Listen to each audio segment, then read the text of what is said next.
Patrick, a couple of days ago, I was walking down to go visit my patient for my morning visits, and I realized that Thanksgiving is a couple of days away, actually, right?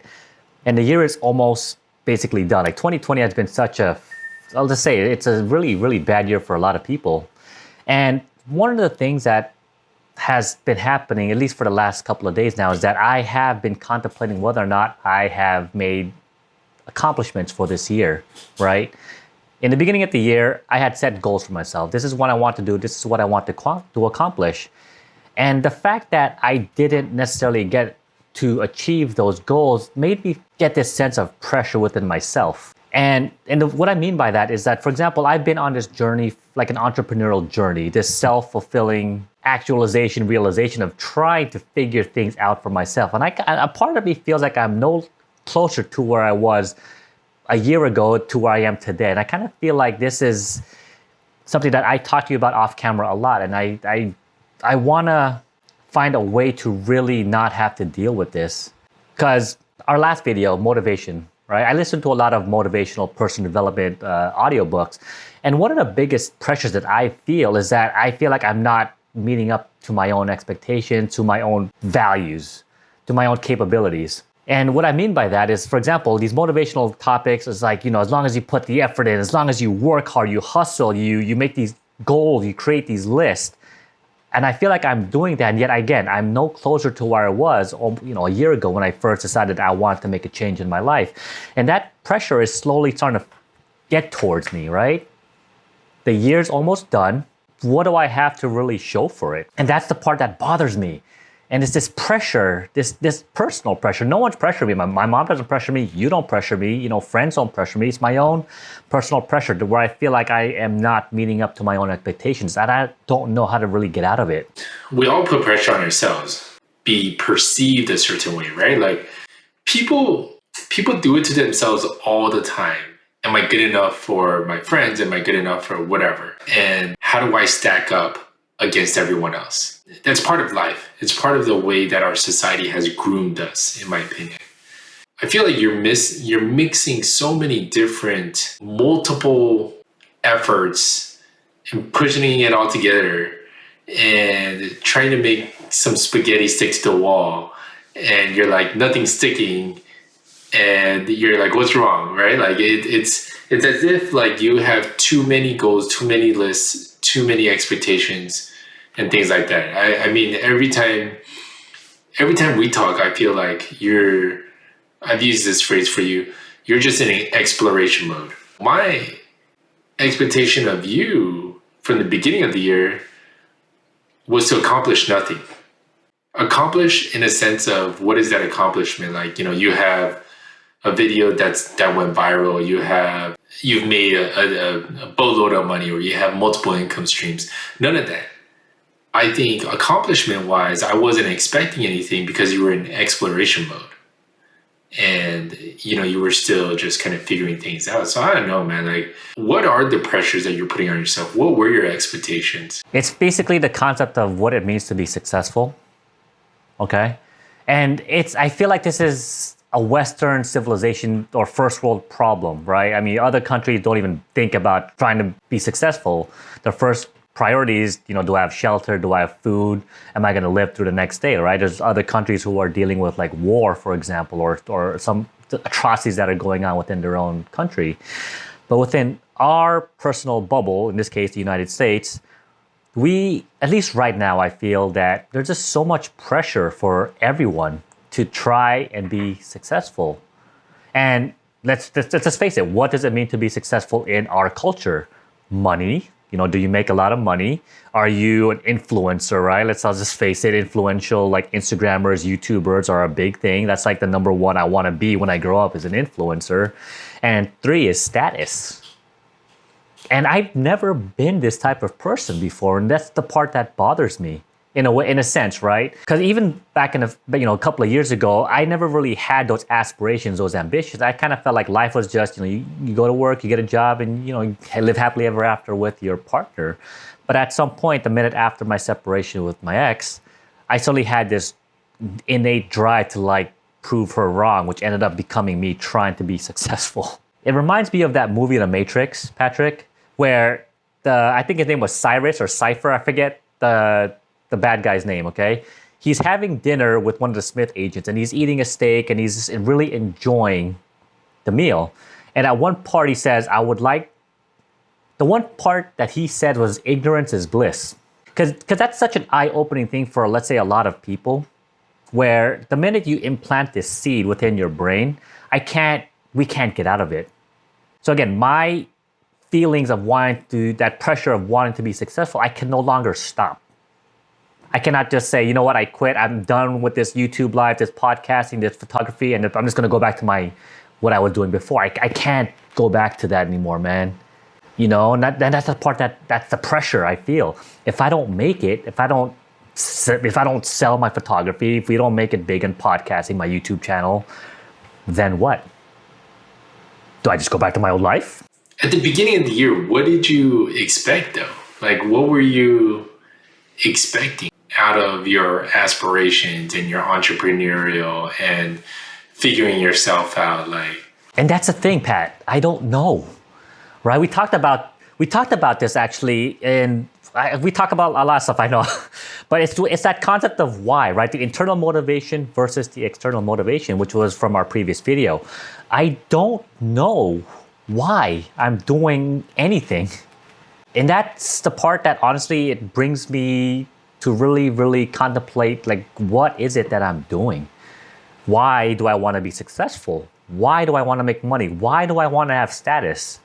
Because let's face it, we all know that these three things doesn't generally mean a happy life. In fact, we even said as much. It doesn't bring happiness in your life. You know, it doesn't.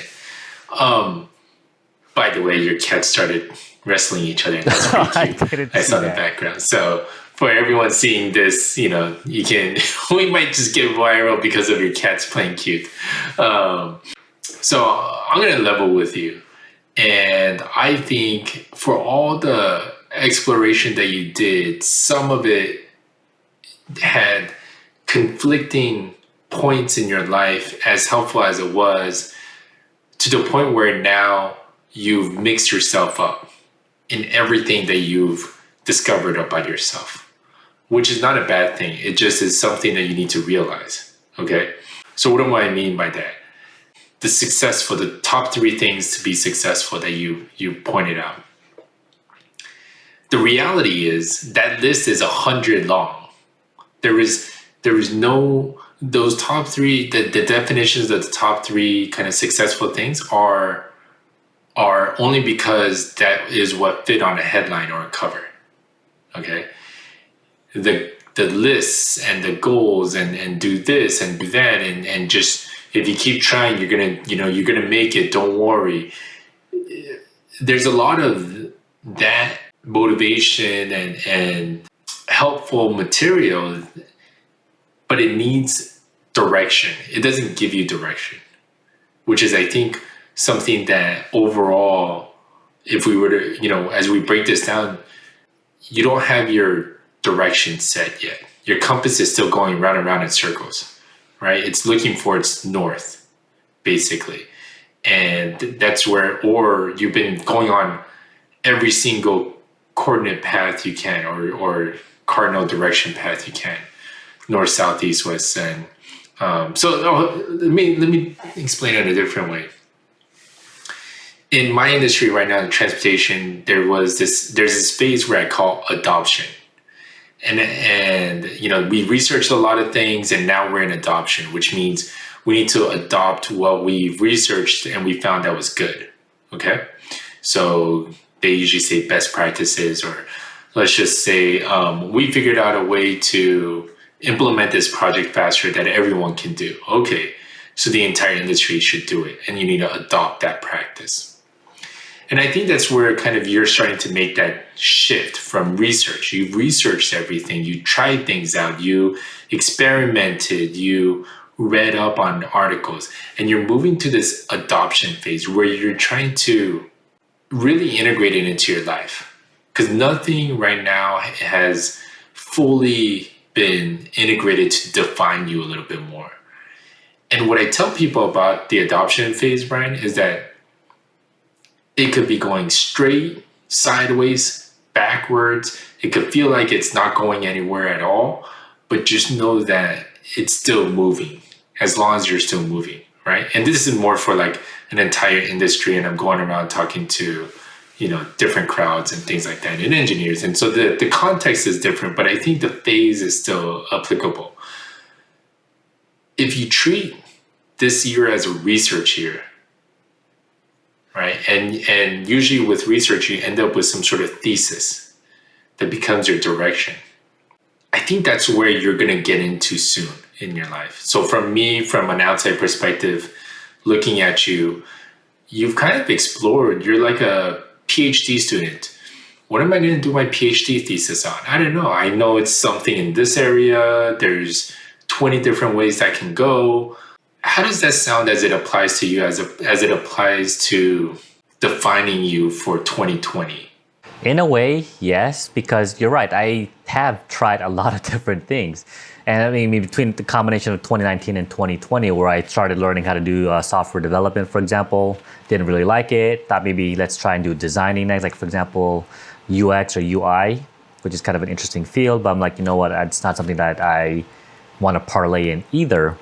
And I realized there is some like aspirations of wanting to be a storyteller, right? And that's why I like talking in a way where I'm sharing my experiences, I'm sharing the events that are happening within my life, but I just don't really know how to market that.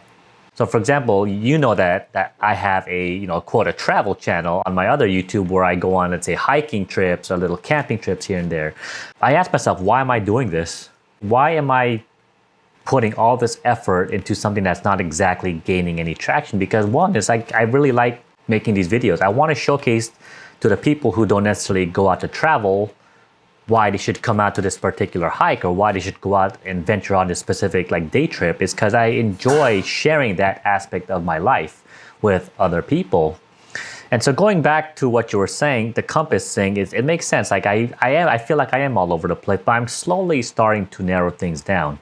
And that's what you're supposed to do. So that's why what you kind of even stated a couple minutes ago of like, you feel like you haven't done anything. You just right now in the last, 30 seconds or a minute, whatever, like you actually kind of said what you have accomplished this past year and a half, 2 years.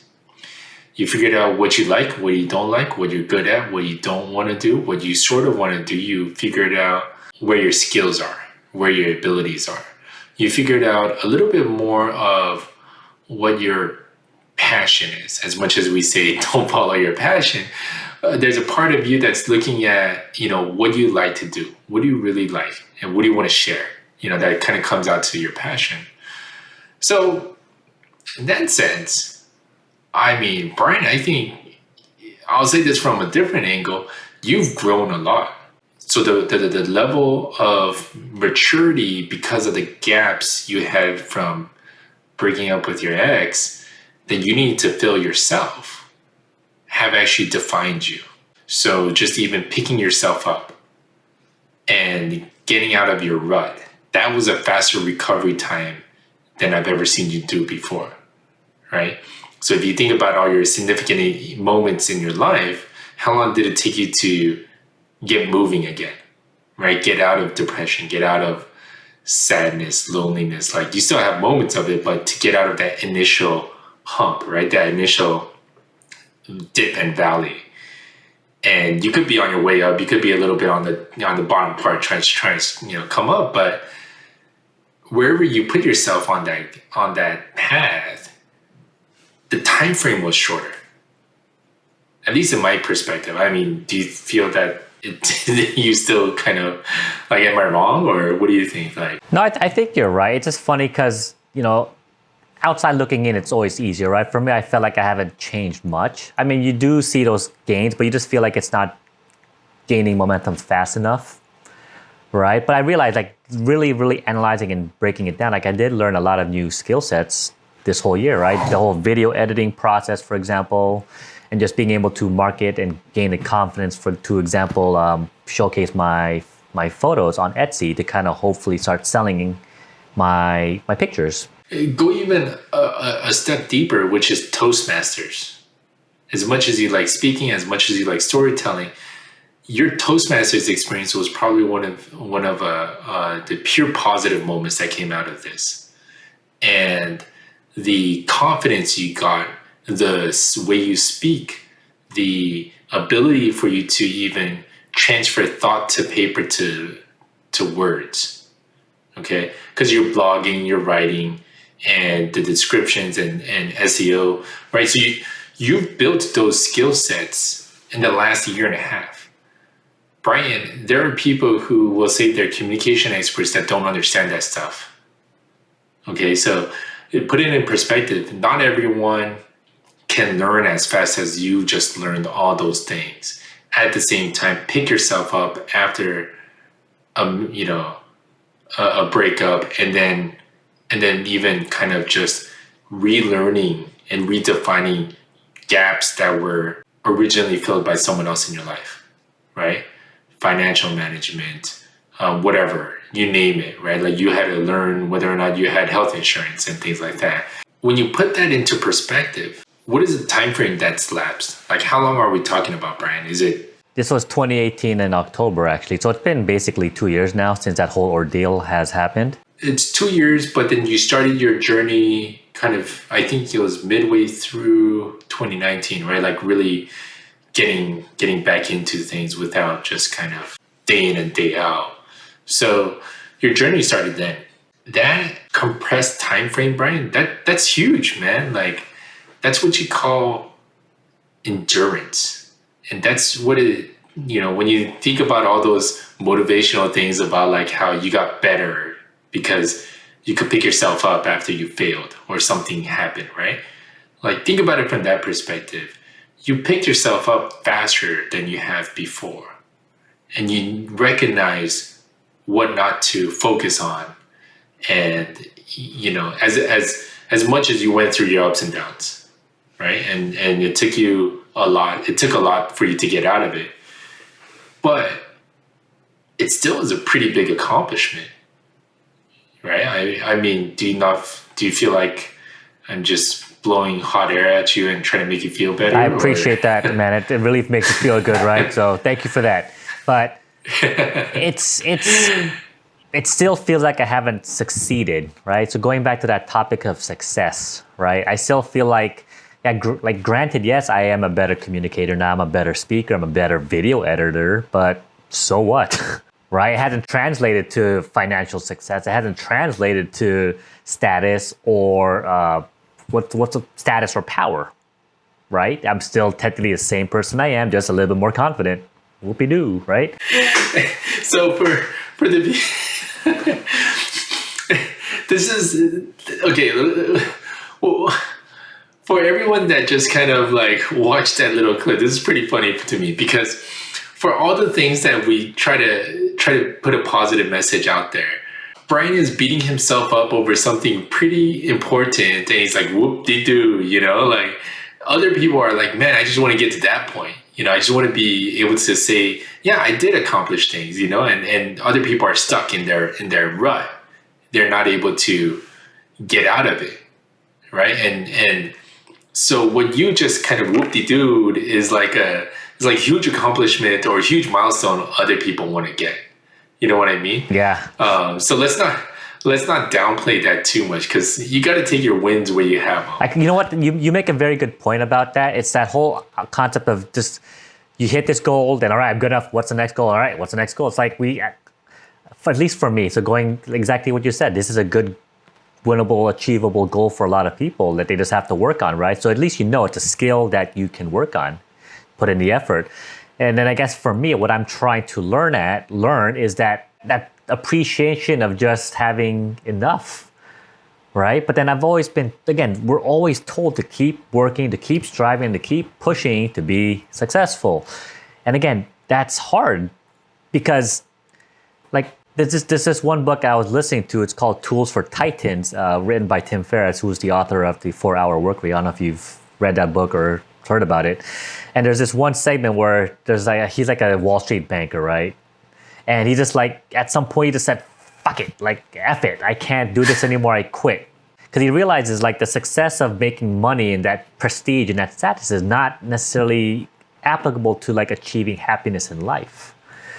And I'm almost at that point sometimes right now, Pat, where it's like, just this pressure, just like, is this worth it? Like, I just want to flip my table and just live in the woods, which is funny. That's like the default thing for most people, is saying, F this, I'm done, and just packing your bags and living off, in the national park somewhere. And it's like, why? Not why, but I guess that's kind of where I feel like sometimes, where I just want to drop everything and. So perspective wise, those are extremes that get glorified by the media and by social media and just in general. Okay, you have the uber wealthy people that can do that and still live their posh life. You have the extreme savers, on the other hand, that end up doing some huge drastic life change, going to the woods, go to a second world country where your money just extends out, right? Like you could go number of different countries on the world and then live off whatever you have in your bank right now, right? Cash out everything and all that. The majority of people are not in those extremes, right? And the extremes don't even make sense for us. Like if you try to relate it. Oh yeah, I'm gonna F my job, quit everything and just start a nonprofit and feed people or take care of foster kids or whatever, right? Like none of that rarely ever comes true. And so I think there's this fetish that we have of that's what it takes, right? It's a misconception. That's the only success that matters, when it's not true, in my opinion. But here's the other thing I'll give you that I can relate to how you're feeling. I've always set 5-year goals in my life, starting in high school. And that got me to a certain point, probably about a couple of years ago, so mid-30s, okay? That's about when I felt like I accomplished all my goals I ever thought I would, and then I had no goals. And Brian, it started a wave of self-doubt. Do I care? Do I really care? Am I a good person? Whatever. It made me question, am I in the right space? Do I want to be an engineer? Do I want to do this? Do I want to just continue on this? What is my next 5-year goal? What do I really want to be? Do I want to climb the corporate ladder? Do I want to be a congressman or, work at a city or a county or a state department of transportation? Like, what do I want to do? For the last 5 years, I haven't had a 5-year goal. It's crazy as it sounds. I haven't had an aspirational goal from my career, from my professional life, let me put it that way, to making money. Granted, there's a realization that you're at a point right now, Brian, is because our needs are completely taken care of, right? And so you have so much flexibility. We're not sure what to do with this loss of structure, loss of framework. And I've been there, I'll tell you that. I have accepted that every single framework that we've been taught is out to the door. There's nothing that applies for us at this point going forward. Because everything we were groomed for from grade school to high school and college gets you to where you are now. And it's pretty crazy when you think about it. They only prepare you to this point in life if you ever get there. And then from there, you're on your own. But that's usually where you need different tools and different mindsets and different perspectives, way beyond what we even know and understand.